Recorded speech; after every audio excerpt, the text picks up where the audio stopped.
Alright, hey, what's up, guys? So, I'm gonna be talking about Rich Campbell. And if you don't know who Rich Campbell is, to keep it simply, Rich Campbell is the dude that was dating Mia Malkova, I believe. Yeah, Mia Malkova, the adult actress who, you know, he was also esports player, I believe.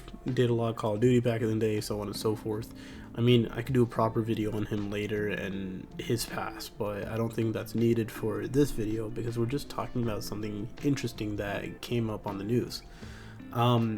So about a couple days ago, he went ahead and hit the internet with a lawsuit for defamation and damages against a woman that goes by the name of, I always forget it.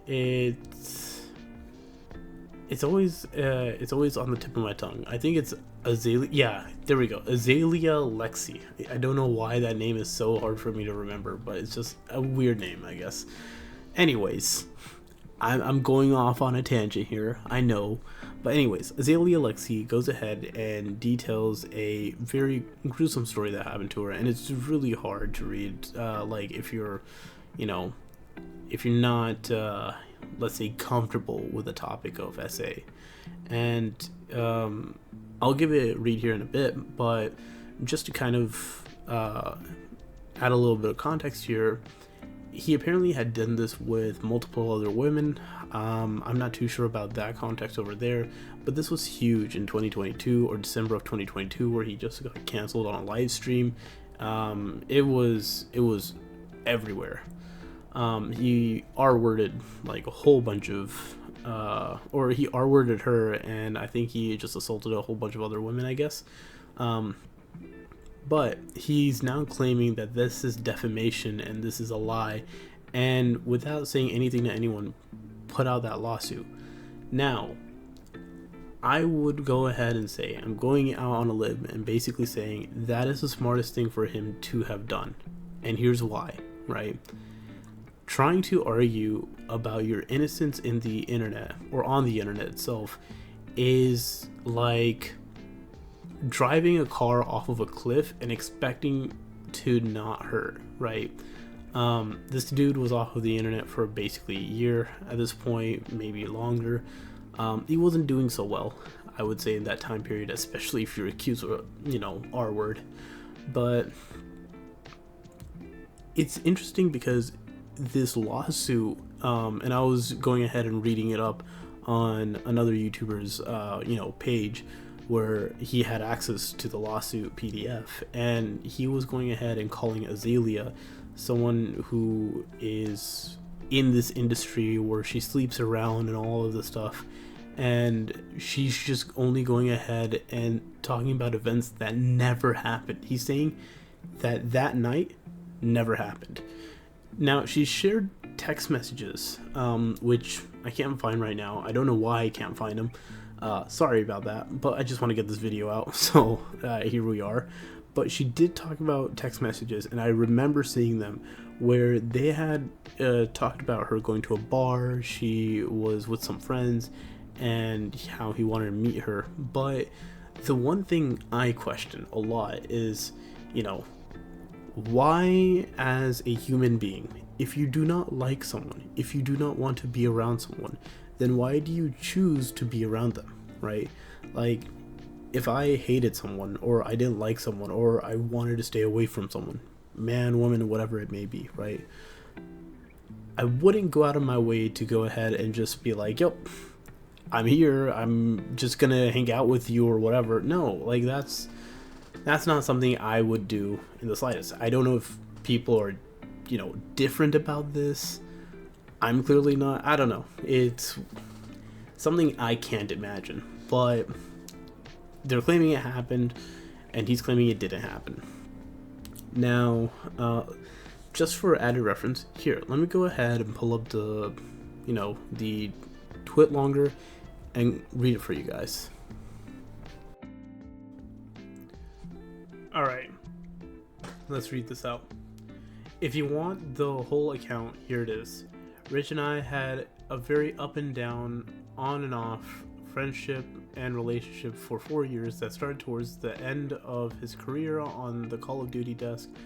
Our physical relationship started in Columbus, Ohio in 2019 and was a disaster from there, without going into extensive detail because that's what would be required to explain it. There were several times during the 4 years that he made it clear that he only viewed me as a sexual object, and when I would confront him about it, I would get love bombed and gaslit into thinking that he cared about me and wanted to be with me. This would happen during the single periods of my life, as anytime I would be in a relationship and he would text or call me and I would tell him I was seeing someone else. After he lied to me about having a girlfriend for an extended amount of time in June of 2021, I didn't speak to him or see him until he called me asking to apologize around the end of July, beginning of August. I always had a deep love for Rich as a person and a friend. As the beginning of our friendship, he was there for me like not a lot of people are. So I gave him another chance to be friends. He told me he would prove to me that he was working on being a better person and that he wanted to be in my life. Then in October, he began his typical antics and begged me to come to Texas around his sunbathon, I guess. I said no because I did not think it was appropriate to stay with him because I did not want to sleep with him and that I did not trust him. He also came to LA in December of 2021 and asked to see me, but mainly was only asking me to come to his hotel. I said no due to the fact that I was not interested in having sex with him. There was not much communication until I was at a French restaurant, AOC in the Upper East Side on the January 30th of this year with two girlfriends. As the night came to an end around 12 a.m., I Ubered to Rich's apartment. If you didn't want to see him, why would you go to his apartment in Williamsburg? Because he asked to see me. Again, you said all this stuff about not trusting him or whatever, then you still go to his apartment. I don't get it. We were in the movie theater in this building and talking, and he repeatedly kept attempting to get me to lay on him. I repeatedly said, I'm not here to sleep with you and I don't want that. At one point in the theater, he said, I think tonight, oh no, they went to a theater, okay. I think tonight is the last time I'm going to ever see you. After trying to speak to him for an hour about our relationship and the awful way he treated me, he just continued to deflect and said there's no reason to talk about it because it makes him feel bad. Okay. He said that we couldn't stay in that room and needed to go up to his apartment per the apartment rules. Okay, so you are at his apartment. Okay. I said I don't trust that, and he promised me that if that was the situation, that nothing would happen, and he was respecting the boundaries I set. We get upstairs, and he starts talking about how hot I would be. What now? How hot I would be pregnant. That's not a line you read every day. He then proceeds to jerk off in front of me while continuing to talk about how he thinks about getting me pregnant constantly. He kept begging to have intercourse with him. I said no. He continually attempted to take off my clothes, or take my clothes off, and I kept saying no. At the end,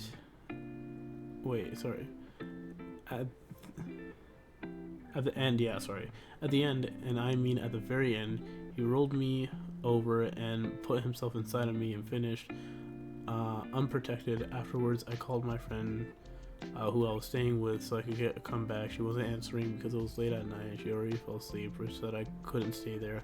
So I called hotels around New York looking for a cheap room. I asked for the nearest subway, and it was a 20-minute walk. Without saying anything to him, I left and cried in his lobby. As he texted me, "You okay?" I never replied. I left, went to a sketchy hotel in Chinatown, and processed it by myself. I left New York the next day and never spoke to Rich again. I am a 30-year-old woman in a relationship with someone currently. I have had several relationships with people that simply did not work out, and I still respect those people and would never make a false claim based on a relationship ending. I get nothing out of lying about this. In fact, it's almost expected to receive ridicule when speaking about sexual assault. Or I say, you can believe me or not, I genuinely don't owe anyone anything, and I'm not here to beg people to believe me. Okay, interesting. Alright, so now that we've kind of just gone over what was said on that twit longer, a couple of things. Some things that didn't make sense, and of course, like, just as a reference, look, this is her account, right? I'm the proponent of, like, as long as you got evidence and you can back up your claims and statements, then, you know, more power to you. It doesn't matter if you accuse someone of, you know, SA or whatever, right? You have to have evidence that backs it up. My first question is, look, you got R-worded, right? Did you go to the police, right? Did you have the art kit, basically? If you did, and there's a record of that, like, you know, no one can question it like I am, right? And I'm only saying this because if I don't ask this now, and someone else has to ask this, heck, it's being taken to court. Like, if they ask this in court, then it's just like, you know, what are you gonna do, right? But let's go ahead and assume she was too distraught to even consider it at the time, right? And I get that. Sometimes that does happen. Okay. And now she also provided the text message. I do remember that. But then my next question is that if you were so adversely against this dude by this point, right? Doesn't matter if you were friends with him, you already had your history with him, like, you knew not to trust him. Plain and simple. You made that very clear. Why did you go? There's no amount of money in the world you could pay me for me to go out and hang out with someone I don't absolutely trust, right? Or I don't trust in the sense of my safety with them is just, I have to question it like every moment I'm with them. Again, that's a point where I'm just like, hey, what are you doing? Now, the reason I'm pointing these things out is that it's going to be talked about in this lawsuit, and it's valid points of criticisms to bring up and to question, because if Rich is going to come out with damning evidence, and again, that's what it looks like from his court documents, where he's going to come out with these damning evidence that, yo, she made everything up, you know, this is all false, you know, this is all against me, then this is a contention we have to go ahead and look at his side and see what he has to say. See, there have been people like Dream and Super Mega who have been blatantly accused of things, again, heinous things that they never did, and I'm not one to just believe the victim, because I know that just believing the victim blindly, sometimes those people who claim to be the victims are the ones who lie and create more victims, and it hurts the entire reputation of actual victims. So I want to really see how this plays out and what is the actual solid evidence that points one way or the other, right?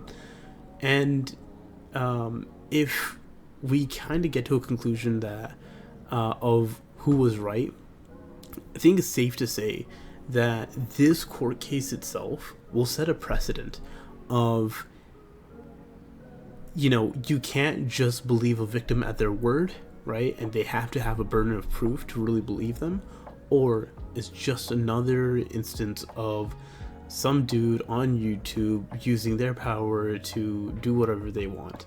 And I really hope that whatever answer we do get, we start to see actual change on this platform about how people treat their audience and other people. Because it's now a growing trend where we see all of these content creators just abusing either each other, mostly their fan bases, and they think they can get away with it. And I don't think that's something that we should allow anymore on this platform. Like, dude, keep it simple, fun, nice, just have it be a hangout. I get you're making money off of this stuff, but like, that doesn't mean you have to go ahead and just abuse someone. It's just not right. But with that being said, I guess because of this situation, I want to go ahead and cover Dream and Super Mega, just so I can just give you my plain thoughts on the entire situation, and really just put a perspective where I think everyone should go ahead and question, what is it that we should be looking at nowadays. But anyways, like if you like, dislike if you don't. I practically don't care, but hey, I'm out. Peace. See ya. I can hear the sound, I can hear the beat.